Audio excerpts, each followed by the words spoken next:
वर्तमान समय एक समस्या सामने आ गई। कोहरे वाले पहाड़ों से इरुंडी कबीले का संदेश आया, दानव फिर आए हैं, हमें फिर बचाओ। और मुझे पता ही नहीं था कि वे दानव कौन थे जिनसे मैंने इरुंडी कबीले को बचाया था। गुर्रन ने मुझे सलाह दी कि मैं बाबा मोज से पूछूं, उन्हें सब याद रहता है। बाबा मोज ने बताया, इरुंडी कोहरे के पार पहाड़ों के पास रहने वाले प्राचीन लोग, वेताल प्रदेश की दुनिया का एक छोर। वे तुम्हारे किसी पूर्वज को संदेश भेज रहे हैं और मुझे वेताल वृत्तांत में पूर्वजों का इतिहास देखने को कहा। मुझे भी नहीं पता था मेरे किस पूर्वज ने इरुंडी कबीले की मदद करी थी। मुझसे पहले 20 वेताल, 400 साल की वेताल गाथाएं कहाँ से शुरू करूं, कुछ समझ नहीं आ रहा था। तभी 200 साल पहले 12वें वेताल की कथा से इरुंडी और दानवों का जिक्र मिला। जहाँ पर इतना ही लिखा मिला, मैं दानवों के खिलाफ मदद के लिए इरुंडी गया।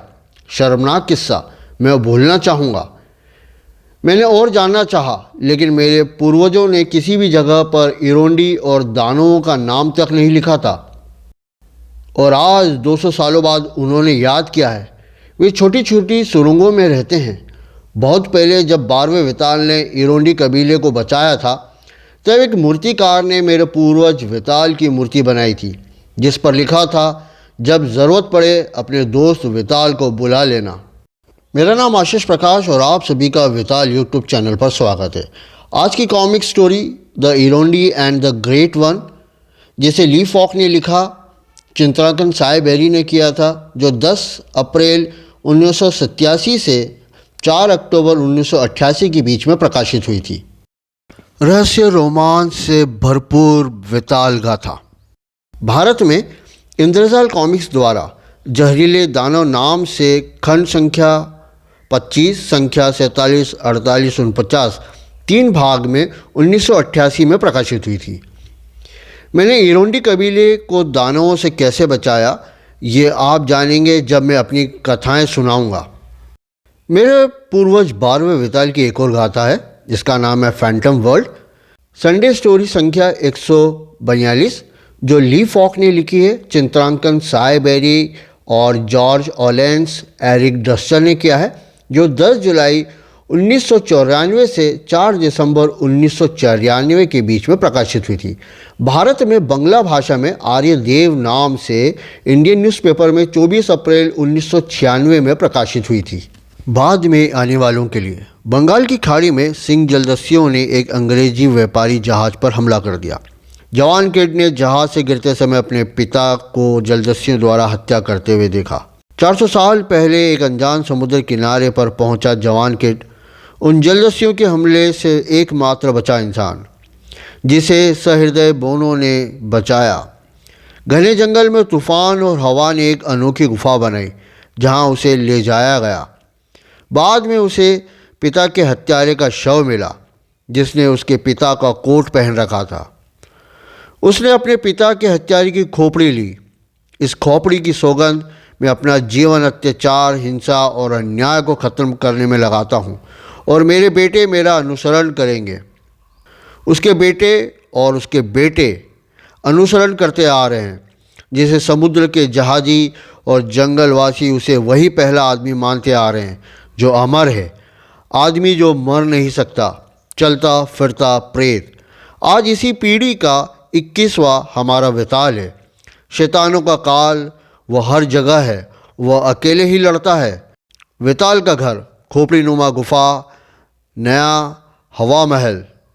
बाहरी दुनिया में और भी जगह है, जैसे एक खंडर किला, नई दुनिया, वॉकर समतल, मेरा परिवार, पत्नी डायना, जुड़वा बच्चे किट और हेलोइस, मेरे साथी घोड़ा तूफान, पहाड़ी भेड़िया शेरा, सबसे नज़दीकी दोस्त जहरीले तीरों वाले बोने भंडारों का मुखिया गुर्रन।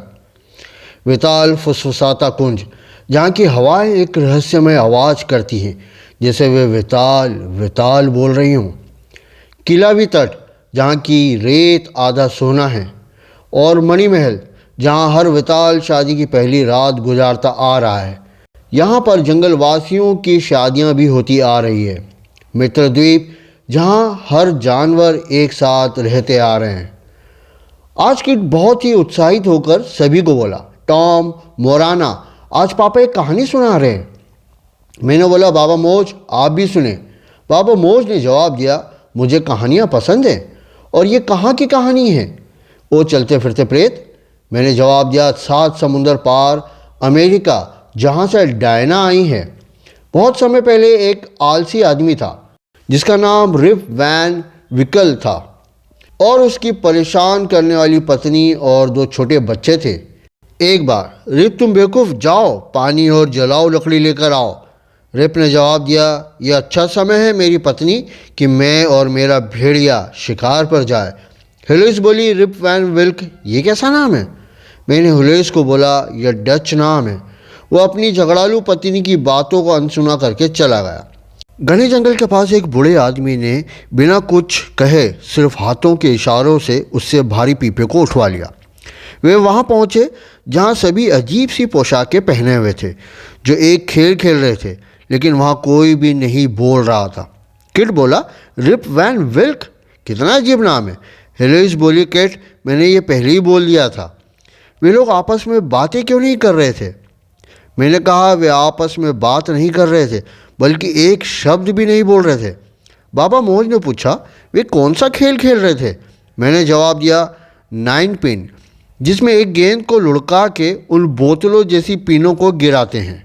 रिप उस चुप रहने वाले आदमी को पिला रहा था जो उस पर ध्यान भी नहीं दे रहा था। रिप ने ध्यान दिया कि नदी में एक सुंदर जहाज है जिसे उसने पहले कभी नहीं देखा था। रिप ने भी पीना शुरू करा। उसे पीना अच्छा लगा। फिर दूसरा और फिर पीते गया जब तक उसे नींद न आ गई और वह सो गया। लेकिन जब वो उठा रिप वैन विकल को पता ही नहीं चला कि वह 20 सालों से सो रहा था। किड बोला पापा क्या 20 साल? मैंने आगे कहा उसका कुत्ता चला गया, उसकी बंदूक में रखे रखे जंक लग गया। उसने अपने आप को नदी के पानी में देखा। वह बूढ़ा हो गया था। जब वह गांव आया तो सब कुछ बदला बदला लग रहा था। तभी एक ने पूछा अजनबी तुम किसे देख रहे हो? रिप बोला अजनबी मैं यहाँ रहता हूँ, मैं रिप वैन विकल हूँ। रिप वैन विकल जूनियर? वो वहाँ है बूढ़े आदमी।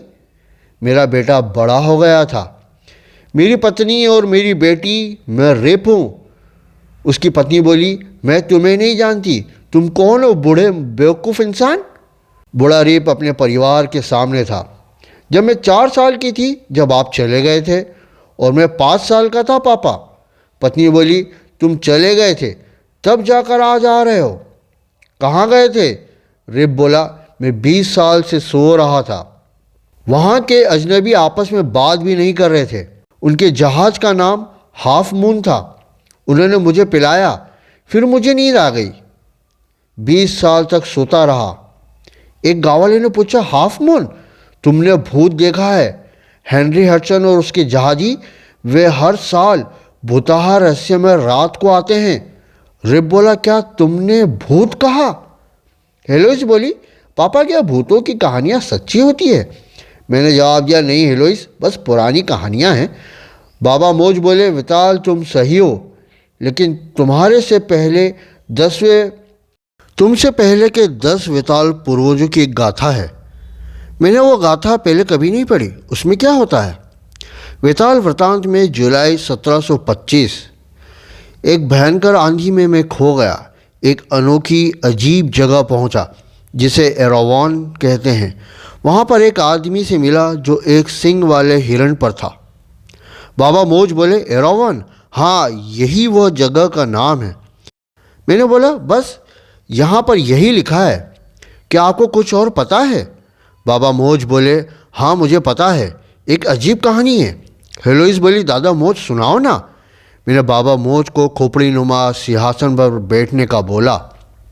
बाबा मौज बोले मैं यहाँ नहीं बैठ सकता हूँ, यह चलते फिरते प्रेत का बहुत प्राचीन सिंहासन है।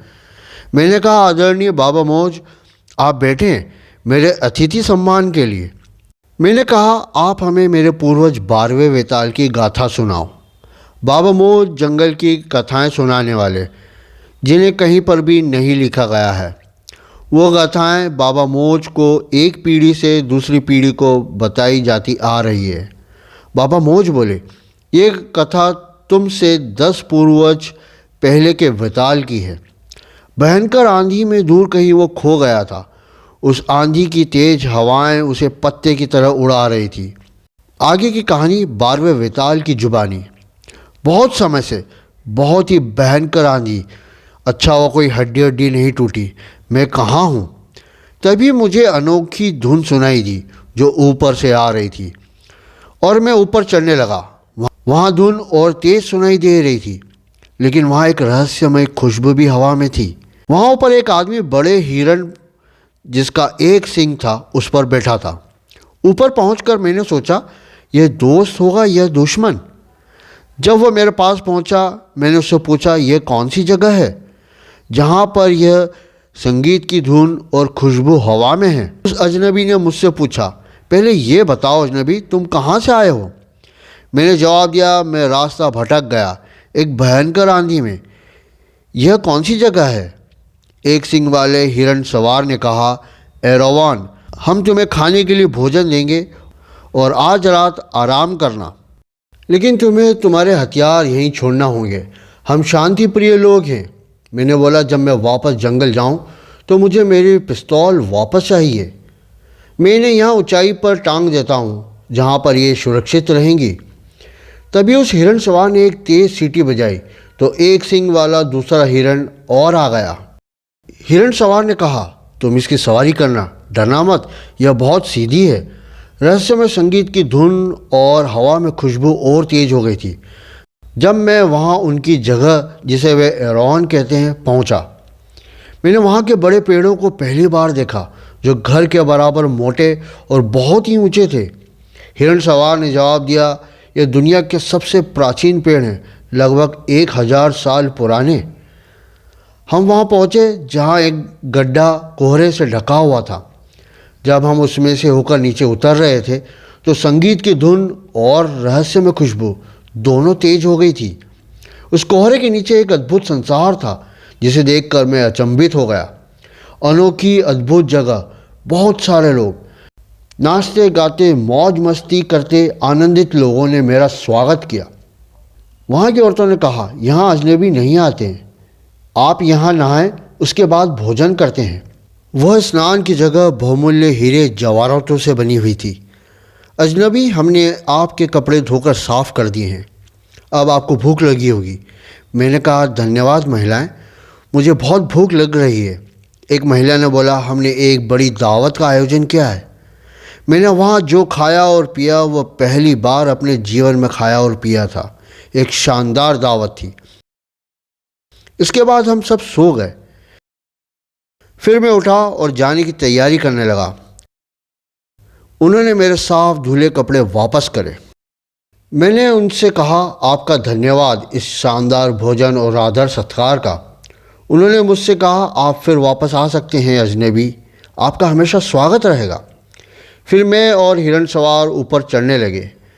मैंने कहा, यहाँ पर संगीत, धुन और रहस्यमय खुशबू हमेशा रहती है? उसने जवाब दिया, हाँ, यह धुन और खुशबू हमेशा रहती है। उस हिरण सवार ने मुझे अलविदा कहा। मैंने उससे कहा, एक शानदार रात, भोजन और सभी आदर सत्कार के लिए आपका धन्यवाद। मैं यहाँ दोबारा नहीं आना चाहता, भले ही वे शांति प्रिय लोग हैं। लेकिन जैसे ही मैं पहाड़ी से नीचे उतरा, मैं चौंक गया वहाँ का नज़ारा देखकर।